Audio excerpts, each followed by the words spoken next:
तस्वीरों में दिख रही इस नवनिर्मित बहुमंजिला इमारत जो कि अवैध रूप से बनाई जा रही थी, इसमें 7 सितंबर की शाम एक मजदूर जिसका नाम शाहजहां था, उसकी संदिग्ध रूप से मौत हो गई।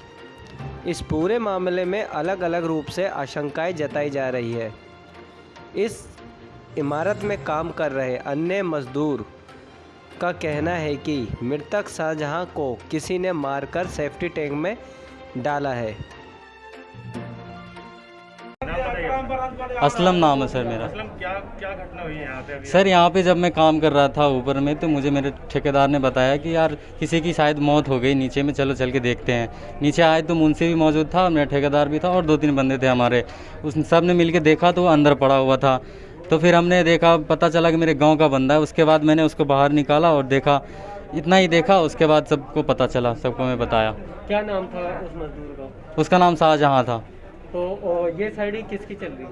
ये नईम नाम का बिल्डर है कोई, उसका ही साइड है। तो क्या लगता है कोई झगड़ा हुआ? हाँ सर मुझे लगता है कि पत्थर वाले और उसका झगड़ा हुआ है, क्योंकि यहाँ पे जब झीरी काट रहा है, यहाँ पे आप देख सकते हैं ये चीज़ को कि जब झीरी काटा है उसके बाद ये पत्थर रखा गया है। और वो मुंशी कहते हैं कि करंट लगा है। अगर करंट लगी होती तो शायद इतना अंदर नहीं जाता वो, इतना अंदर छोटा सा जगह में नहीं घुस पाता वो। इसको कोई मार के सर डाला गया है। तो सर बिल्कुल। आपको लगता है कि ये झगड़े के बाद उसको मार के डाला? जी सर, मुझे लगता है। और आप देखेंगे लाश की गले जो है वो सूजा हुआ है, तो इसका मतलब ये बनता है कि वो गले दबा करके किसी ने उसके अंदर डाला है। तो जिस समय घटना हुई थी और भी लोग यहाँ काम कर रहे थे? काम तो सर ऊपर में कर रहे थे, बहुत सारे थे, 15-20 बंदे थे, लेकिन सब ऊपर थे। नीचे कौन कौन थे ये नहीं पता मुझे। वहीं दूसरी ओर इस इमारत का काम देखने वाले मुंशी मोहम्मद दिलशान खान ने कहा कि मृतक शाहजहां के साथ कोई दुर्घटना घटी है। उनका मानना है कि मृतक शाहजहां की मौत झिरी काटते वक्त करंट लगने से हुई। देखिए रिपोर्ट।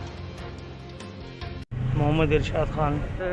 जैसे कि ये साइट चल रही थी तो जी। इसमें जो है हादसा हुआ है, क्या जानकारी है आपको? मैं एक जो ठेकेदार है ना यहाँ पर पत्थर का काम जो कर रहा, उसका लड़का छुट्टी करके बैठा हुआ था। मैंने उसको बोला कि यार मेरा एक 10-11 का पत्थर काट दे। उन्होंने बोला, मैंने मशीन से समेट के रख दी। तो मैंने चलो कोई नहीं, ऊपर आके कटवा लूँगा मैं।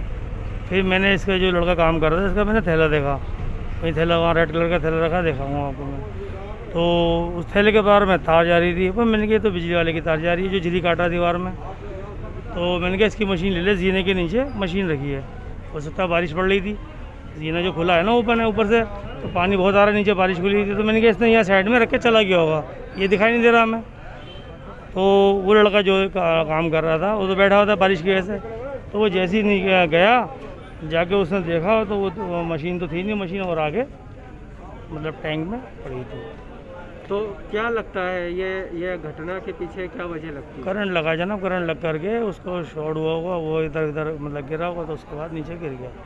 कुछ लोगों का मानना है कि ये घटना मतलब ये हत्या की कोशिश नहीं ऐसा कुछ नहीं, बेचारा आज ही काम करने आया था वो, तो ऐसे नहीं मुझसे आके मिला, मुझसे आते बेचारा मेरे को तो बहुत ही बेचारा ये आया था, कोई 2:30-3 बजे करीब आया था। और मुझे से कहने लगा, चाचा मुझे सामान दे दो। मैंने ठीक है, मैं दुकान खोल के सामान निकाली। उसे टॉप फ्लोर पे ये सॉरी जो जहाँ मोटर लगती है ना पानी की, यहाँ की झिरी काटी थी उसे। अब जिस मजदूर की मौत हुई है उसका कैसे देखा जाएगा, कैसे इंसान मिला, क्या उसको मुआवजा मिलेगा? कोई इनलीगल कंस्ट्रक्शन चल रहा है सारा? नहीं तो इलीगल तो आपके सबको सामने ही है, इलीगल क्या है क्या नहीं है तो हमें तो पता नहीं भाई। मुझे भी अभी 2 महीने हुए हैं कि है यहाँ पे, ठीक है ना। और हमारी नॉलेज में बिल्कुल भी नहीं था ये। और अगर मुझे पत्थर नहीं कटवाना होता तो हम लोग इसे शायद देख भी नहीं पाते, क्योंकि मैंने जब उसको बोला ना लड़के को, तू मतलब इसकी मशीन ये तार जा रहा है यहाँ से निकाल ले, तो वो लड़के ने जब देखा, मुझसे पहले उन्होंने देखा आगे कि हाँ ये क्या नाम है, तार तो नीचे गई टैंक पे। तो उन्होंने बोला, अंकल ये तो आदमी पड़ा है नीचे। बस मेरा दिमाग घूम गया। मैंने बेचारा आज ही साइड चल रही है, इसका नाम क्या है मालिक का? इसका मालिक का नाम है नईम मलिक साहब। 7 सितंबर की शाम जैसे ही इस घटना की जानकारी वहां काम करने वाले मुंशी को हुई, उन्होंने मृतक शाहजहां की लाश सेफ्टी टैंक में से निकाली और इस घटना की जानकारी 100 नंबर पर पुलिस को दी गई। कुछ ही देर में पुलिस घटनास्थल पर पहुंची और लाश को अपने कब्जे में ले लिया। संदिग्ध परिस्थितियों में हुई इस घटना पर स्थानीय थाना पुलिस ने क्राइम ब्रांच को सूचना दी और रात लगभग 11:30 बजे क्राइम ब्रांच की टीम घटनास्थल पर पहुंची और जांच में जुट गई। इमारत में काम कर रहे अन्य मजदूरों के शक जाहिर करने पर इमारत का काम देख रहे मुंशी दिलशाद खान को भी पुलिस ने अपनी गिरफ्त में ले लिया। मृतक शाहजहां जो कि महज 19-20 साल का नौजवान था, जो कि अपने घर में अकेले कमाने वाला था, जिसके ऊपर पूरे परिवार के पालन पोषण की जिम्मेदारी थी। उसकी संदिग्ध परिस्थितियों में मौत हो जाने से उसके पूरे परिवार को बहुत धक्का लगा। पुलिस द्वारा न्याय पाने की उम्मीद से घटना के अगले ही दिन 8 सितंबर को मृतक के पिता और बहनें कई लोगों के साथ वजीराबाद थाने के बाहर जमा हो गए और पुलिस से न्याय की गुहार लगाने लगे। इस हादसे पर मृतक के पिता और बहन ने क्या कुछ कहा, आइए ये भी देखिए। आपका नाम? सदरुल। जो कल घटना हुई है वजीराबाद में, वो आपके कौन थे? मेरा लड़का हो। क्या नाम था उनका? कितनी उम्र थी? 18 साल उम्र। 18। किस तरीके का काम करते थे वहाँ? बिजली का काम करता था। बिजली का काम। जो ये घटना हुई है तो आप लोग यहाँ थाने में हैं, किस तरीके की कार्रवाई की डिमांड कर रहे हैं? कुछ नहीं, अभी कुछ नहीं। वो कह रहा था कि तुम कहो कि हाँ करंट लग के मर गया। कौन कह रहा था कि करंट लग के मर गया? सब पुलिस वाला सर। तो आप लोगों का आरोप, किसी प्रकार का आरोप है किसी चीज़ पर? हम तो नहीं देखे ना कि कौन मरा, लेकिन वो मरा तो वहीं पर। अच्छा, प्रशासन से आप लोग न्याय की मांग कर रहे हैं? हाँ। तो सर एक बात बताओ, अगर जो मान लीजिए उसको बिजली से लगा है तो गटर में कैसे गया? उसको पानी के टैंक में क्यों डाला गया? पानी के गटर के अंदर था।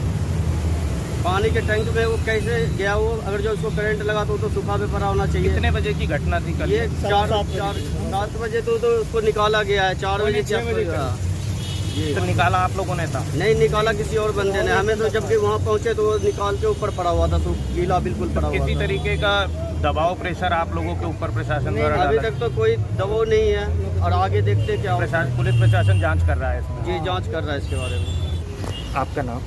मेरा नाम जोया। जोया जी, जो घटना घटी है कल रात को, क्या कहेंगे इस घटना के विषय? इस घटना के कारण अब ये नहीं पता सर, ये डीलर के हाथ में है या फिर क्या है, किसने मारा हमें ये नहीं पता। मेरा घर में सिर्फ एक ही कमाने वाला भाई था और मेरे पापा बुजुर्ग है, काम नहीं कर सकते। 2 बहन है शादी करने लायक। अब हमारा कौन शादी करेगा, कौन घर को चलाएगा, कौन परवरिश करेगा? हमें इंसाफ चाहिए। और डीलर को बुलाया गया, डीलर नहीं आ रहा वहाँ पे। डीलर को कल रात से इतना फ़ोन किया गया, डीलर नहीं आया, भागा पड़ा हुआ है। मुंशी उनसे सब भागे हुए हैं, कोई नहीं आ रहा वहाँ पे। तो पुलिस प्रशासन से आपकी क्या अपील रहेगी?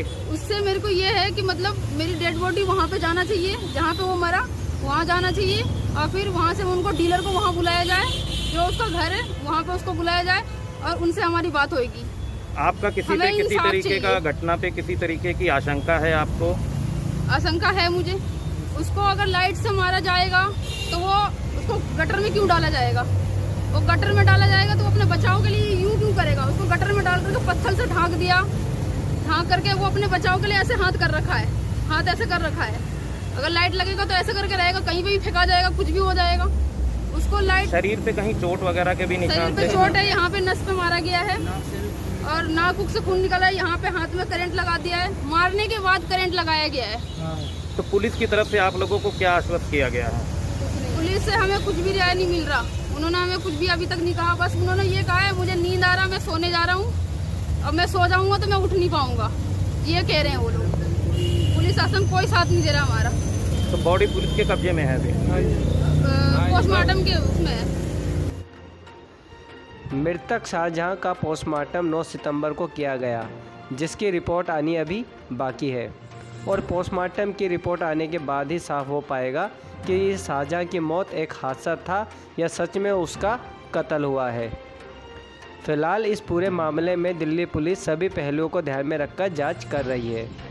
यदि ये मामला हत्या का है तो पुलिस की जांच में सब सामने आ ही जाएगा और यदि ये कोई दुर्घटना है तो इस मामले में अब कई तरह के सवाल भी उठ रहे हैं। लोगों को ये जानना होगा कि आखिर इस मौत का असली गुनहगार कौन है। आइए इस संदर्भ में एक एक करके आपको बताते हैं। पहले गुनहगार के तौर पर नाम आता है बिल्डर नईम खान का। जो कि लगभग 6 मंजिला इमारत बना रहा था, जो कि नगर निगम के नियमों का उल्लंघन है। साथ ही बिल्डर को ये भी ध्यान रखना चाहिए था कि सुरक्षा साधन दिए बगैर शाहजहां से जीरी वो क्यों कटवा रहे थे, जिसके कारण करंट लगने की संभावना बनी। इसके अलावा बिल्डर नईम खान ही नहीं बल्कि पूरे क्षेत्र में इस तरह लगातार अवैध निर्माण हो रहे हैं, जिनसे नगर निगम के द्वारा अवैध वसूली की जाती है। दूसरे गुनहगार के तौर पर नगर निगम के बिल्डिंग विभाग के अधिकारी व बेलदार आते हैं, जो पूरे क्षेत्र में अवैध रूप से वसूली करने के लिए जाने जाते हैं। उन्होंने नियमों के विरुद्ध बन रही इस इमारत को क्यों नहीं रोका और अब घटना के बाद भी ये बिल्डिंग अब तक भी सील नहीं हुई है।